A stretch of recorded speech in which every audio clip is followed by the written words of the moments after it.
আসসালামু আলাইকুম বন্ধুরা, কেমন আছেন সবাই? আশা করি ভালো আছেন। তো আমি আমার আগের ভিডিওতে চাঁদপুরে ঘুরতে যাওয়ার প্রথম দিনের অভিজ্ঞতা শেয়ার করেছিলাম। আজকে আমি মোহনপুর যাওয়ার উদ্দেশ্যে রওনা হয়েছি। তো আজকে দেখাবো মোহনপুরের প্রাকৃতিক সৌন্দর্য ও মোহনপুর ঘাটের পরিবেশ। তো দেখতেই পাচ্ছেন প্রকৃতির কী সুন্দর পরিবেশ আসলে। তো আমরা মোহনপুর যাচ্ছি। আমরা প্রথম ভিডিওতে দেখেছিলাম গ্রামের যেই প্রাকৃতিক দৃশ্য, গ্রামে ঘুরতে যাওয়ার অভিজ্ঞতা। তো মোহনপুর ঘাটে এসে পৌঁছালাম।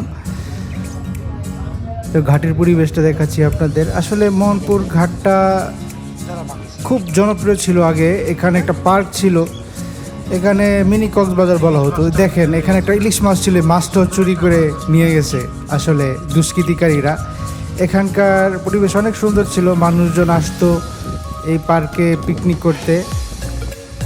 আর এখন সে পার্কের অবস্থাটা দেখুন, আপনাদের দেখাই, চলুন। এই যে সব ভেঙে চুরে শেষ করে ফেলছে আসলে প্রতিহিংসার কারণ থেকে দুষ্কৃতিকারীরা এখানে এসে এই পার্কটি বন্ধ করে দিয়েছে। তো চলুন আমরা এই বন্ধ পার্কের পরিবেশ দেখি। দেখেন কি অবস্থা, সব কিছু ভেঙে চুরমার, আর ময়লা আবর্জনা একদম নষ্ট হয়ে গেছে আগের সেই সুন্দর পরিবেশগুলা। তো আমরা দেখতেই পাচ্ছি এখানকার যেই অবস্থা,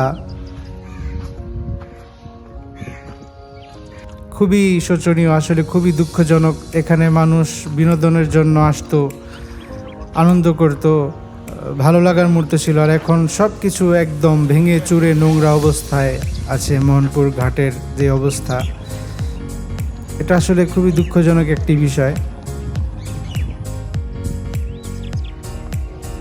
তো যাই হোক, এখানকার পরিবেশ, নদীর পরিবেশ, নদীর সৌন্দর্য সেটা ঠিক আছে, কিন্তু পার্কের যে অবস্থা ছিল আগে, এখন আর সেই অবস্থা নাই। মানুষজন ঘুরতেও আসে না ওইভাবে এখন এই জায়গায়।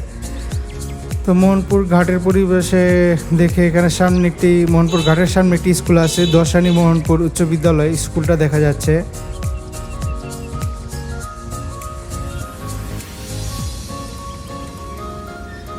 তো এটা ঘাটে ঢুকতে রাস্তা, এই যে ঘাটের পরিবেশ। তো চলুন আমরা ঘাটটা দেখি, ঘাটের কি অবস্থা, নদীর কি অবস্থা। বিশাল এক নদী, আসলে সুন্দর একটা অনুভূতি। তো একটি লঞ্চ এসে ভিড়ল, দেখলাম আরেকটি লঞ্চ আসতেছে।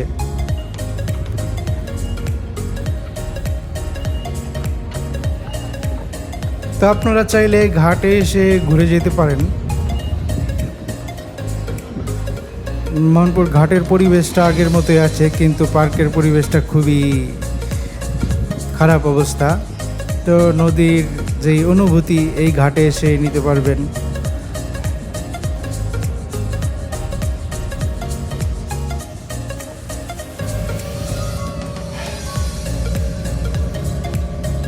তো মোহনপুর ঘাটের যে পরিবেশ আপনাদের দেখালাম। তো আজকের ভিডিও এই পর্যন্তই। তো গ্রামের ভিতর দিয়ে ঘুরতে ঘুরতে আমরা প্রাকৃতিক পরিবেশ উপভোগ করতে করতে বাসার দিকে রওনা হয়ে গেলাম। আসলে প্রাকৃতিক পরিবেশ অসাধারণ সুন্দর।